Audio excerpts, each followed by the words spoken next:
está la legisladora Liliana Montero, casi le digo diputada, eso era la vieja usanza. O si fuese diputada nacional, también claro, podría ser. Claro, ¿Por qué no? Podría ser, ¿Por sin qué lugar no? a dudas. Podría ser. Un trabajo que honra a cualquier dirigente político. La ciudadanía en general le cuesta la expresión legislador todavía, a pesar de que llevamos muchos años. 19 años casi 2 décadas, te iba a decir. De legislatura. Bueno, ya estás en el final de tu etapa. 2 semanas. ¿Fue muy emotiva ayer la ceremonia, la reunión? Porque fue la última. Yo creo que para todos fue muy emotivo. En lo personal, creo que es muy importante para la democracia ese recinto. Bueno, vos lo has transitado como periodista mucho. Yo lo conozco también desde muy jovencita. Creo que lo emotivo tiene que ver con el significado democrático de ese recinto, ¿no? Un recinto que tiene más de 101 años, el año pasado le pusimos una placa por los 100 años, que preside Manuel Lucero en un cuadro fantástico de Genaro Pérez. Sí. Lucero fue no solamente diputado, senador, fue rector de la universidad. Creo que tiene una significancia muy importante. En la dictadura ese recinto fue destruido totalmente.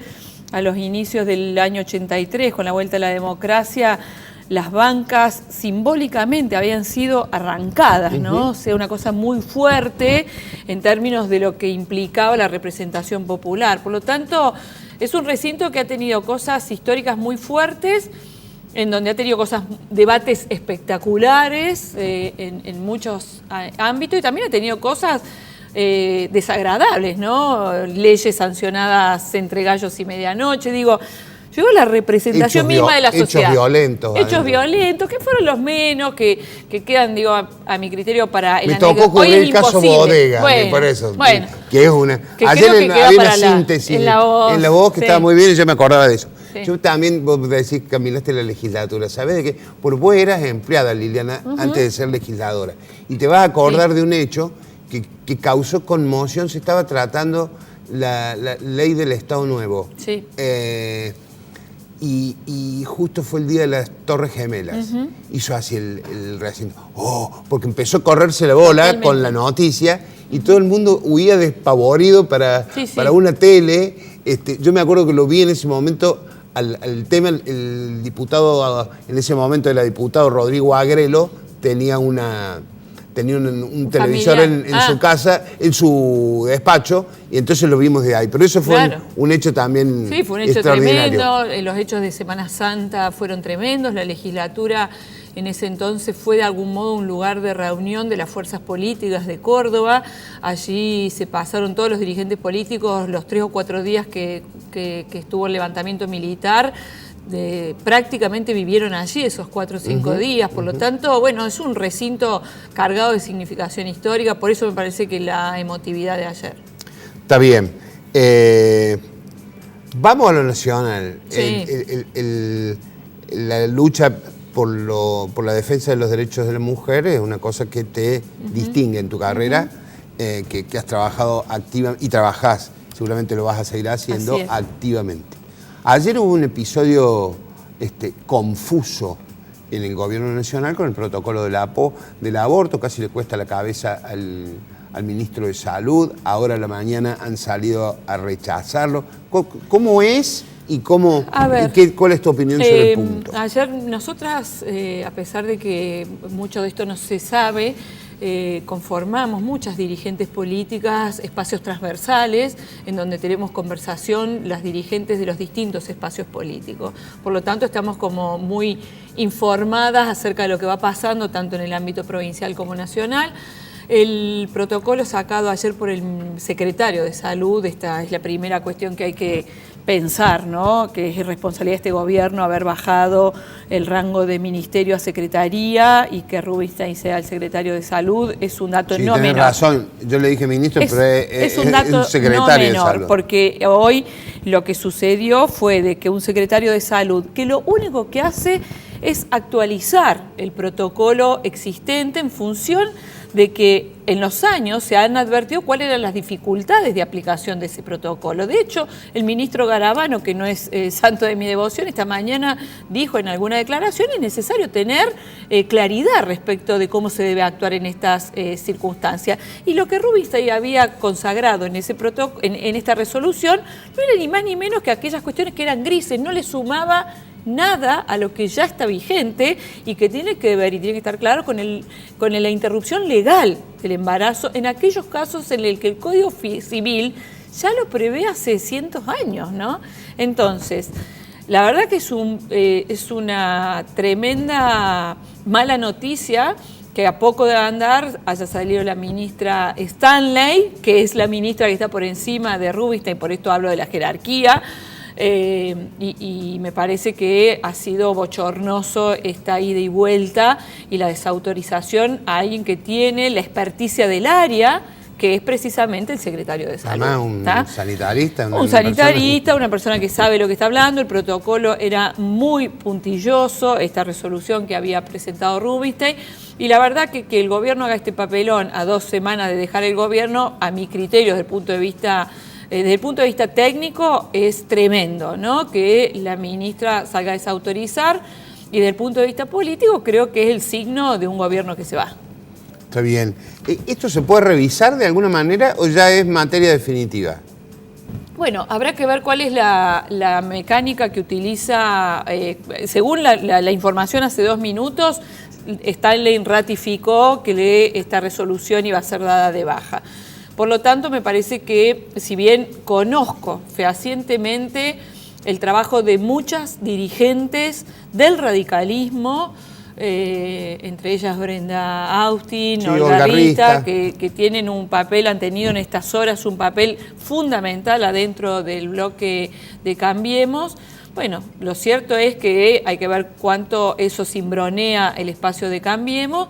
Me parece que vamos a un escenario en donde el 10 de diciembre el nuevo gobierno podrá o retomar esto o hacer lo que efectivamente Alberto Fernández anunció, que es enviar una ley al Congreso. Obviamente vos sos una dirigente política, Liliana, y ya sabes cuáles son los riesgos y los límites que puede tener Fernández con esto, sobre todo porque ya el Papa y la Iglesia se le plantaron, ¿no? Sí.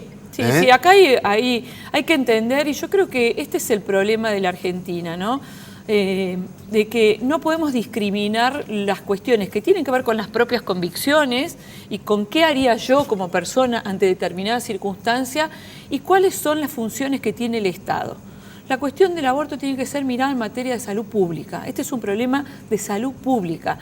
Y que nosotros sigamos sosteniendo posiciones dogmáticas, ¿sí?, hace que no entendamos que el aborto va a seguir existiendo, ¿sí? No es que porque haya una ley que lo prohíba o criminalice, las mujeres lo van a dejar de hacer. De hecho, la historia dice que no solamente no lo han dejado de hacer, sino que hay más clandestinidad y hay más muertes de mujeres.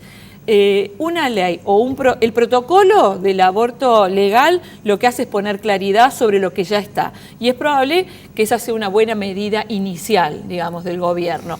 La legalización, que es el proyecto que tenemos conjuntamente con la campaña, será materia de discusión y de evaluación política, y supongo que el nuevo presidente me dirá mejor que yo seguramente cuáles son las condiciones políticas y en dónde se puede avanzar y en dónde no. Perfecto, pregunta Joel. Hola, ¿qué tal, Liliana? ¿Cómo va? Muy bien. Ayer en el Congreso de la Nación se dio algo, en mi punto de vista, muy importante en lo que hace la democracia, donde Camaño elogió a Monzó a tal punto de hacerlo emocionar. Y bueno, digo, quiero saber tu opinión al respecto y si te ha pasado por allí de tener otros colegas, compañeros que decís, la verdad que no pienso en nada parecido, pero lo respeto por su rol. Sí, primero rescatarlo de Monzó, porque primero creo que es un dirigente que le hace muy bien a la política argentina, ¿no? Creo que ha sido un excelente presidente del Parlamento, y creo que lo que pasó ayer en el Congreso es el reflejo de eso, digamos, cuando todas las fuerzas políticas coinciden en un aplauso a quien condujo una heterogeneidad tan importante, no es menor para la democracia, ¿no? Por lo tanto, Yo celebro esa actitud tanto de Monzó durante estos 4 años conduciendo el Congreso, y también celebro que la oposición haya tenido una actitud madura de reconocimiento a quien pudo llevar eso. En lo personal, sin lugar a dudas me pasa, ¿no? Si bien soy bastante brava, como dicen algunos, en materia de mi función como legisladora opositora, tengo tremendas relaciones personales y de respeto político hacia muchísimos dirigentes, a los cuales, dirigentes y dirigentas, a las cuales respeto más allá de que estemos a veces en lugares diferentes. La verdad que me parece que la democracia merece eso. Trabajar sobre las diferencias es difícil, por lo tanto la búsqueda de consenso siempre es con los que piensan distinto, porque consensuar con el que piensa igual es muy fácil. Entonces, la verdad que mi experiencia en estos 8 años como legisladora me ha dejado, entre otras cosas, enormes relaciones políticas y personales de muchísimo respeto, y lo he dicho sin ningún pudor en el recinto cuando lo he tenido que decir. ¿Qué dirías ahora? Seguramente habrás hecho un balance de este periodo laboral, laboral y político de tu vida. Es decir, ¿qué cosa harías diferente? Bueno, muchas, la verdad. No quiero decir en qué te equivocaste. Bueno, la verdad que toda la semana pago psicoterapia, por lo tanto hago una profunda revisión de mis acciones todas las semanas, invariablemente de hace 25 años. Así que sin duda cambiaría muchas cosas. Me parece que una de las cosas que cambiaría probablemente tiene que ver con esto último que estamos hablando, ¿no? A veces creo que he sido una opositora a veces agresiva, sin necesidad de serlo, ¿no? O sea, no cambiaría a lo mejor las posiciones políticas que he tenido, sí probablemente cambiaría los modos en los que lo he hecho. Esto me parece que vos sos psicólogo, lo formal es importante. Sí, también, las ¿no? formas hacen también. Entonces, no soy la misma legisladora en el primer periodo que en el segundo. En este segundo venía inclusive ayer pensando, fíjate que he sido oposición con De la Sota y con Schiaretti, ambos dos del mismo signo político, con 2 estilos distintos, ¿no?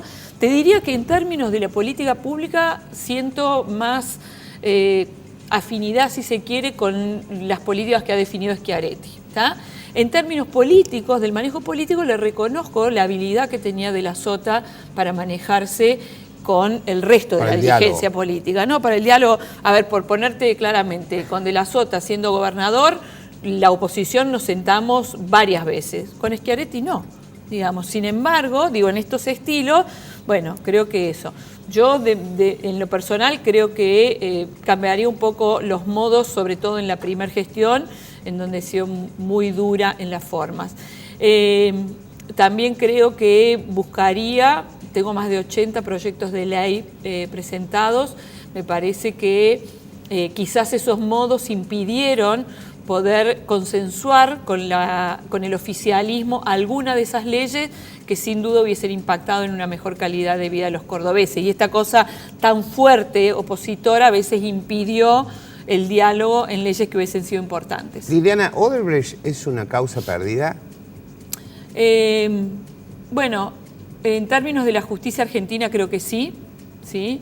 Y en términos de la justicia internacional creo que lo que viene pasando en Brasil, sobre todo con el accionar de Moro a partir de que claramente se evidencia una estrategia de él a favor de Bolsonaro, ha teñido absolutamente todo lo que podía haber sido la lucha anticorrupción y por lo tanto se ha transformado en una cuestión política, y creo que su ensañamiento contra Lula ha desvirtuado la posibilidad de investigar o de sentar mojones en contra de la corrupción. Me parece que, sin lugar a dudas, ha sido una impronta, pero a mi criterio absolutamente desvirtuada por la realidad política. Liliana, con respecto al año que viene, 2020, ¿dónde te ves ubicada? ¿Desde qué función y qué haciendo? No, por ahora me veo 8 años de mucha actividad. Tengo la premisa de que a veces estar mucho en los espacios, por eso soy una defensora del límite de los mandatos y celebro que la legislatura los haya puesto, si bien no me tocaba a mí en este momento ese límite. Creo que cuando uno está mucho tiempo en una sola actividad, la cabeza se quema, ¿no? El síndrome de la cabeza quemada existe en todas las actividades. Por lo tanto, me veo por lo pronto reactivando muchísimo mi profesión, que me gusta mucho, haciendo política sin lugar a dudas porque lo llevo, digamos, internamente. Claro. Trabajaré desde muchos de estos espacios del feminismo con el que creo que hay muchas cosas para actuar. No tengo hoy una decisión tomada de, bueno, a ver, vamos a ir por este camino. Sí sé que voy a seguir en la militancia política y todavía no tengo una definición bajo qué formato, ¿no? Pero en cuanto a la función pública, a este momento que estoy sentado con ustedes, no estoy en ningún espacio de gestión ni de actividad pública. Tacho la última pregunta, que era esa. No, digo, porque se corren y demás. Lo cierto es que estoy terminando la gestión. Tengo muchas conversaciones con muchos dirigentes políticos en donde he opinado sobre las cuestiones de la provincia, sobre las cuestiones de la transición municipal y demás, pero mentiría si dijera que hoy ni siquiera tengo una conversación en esos términos. Está bien, ¿sí? Está bien.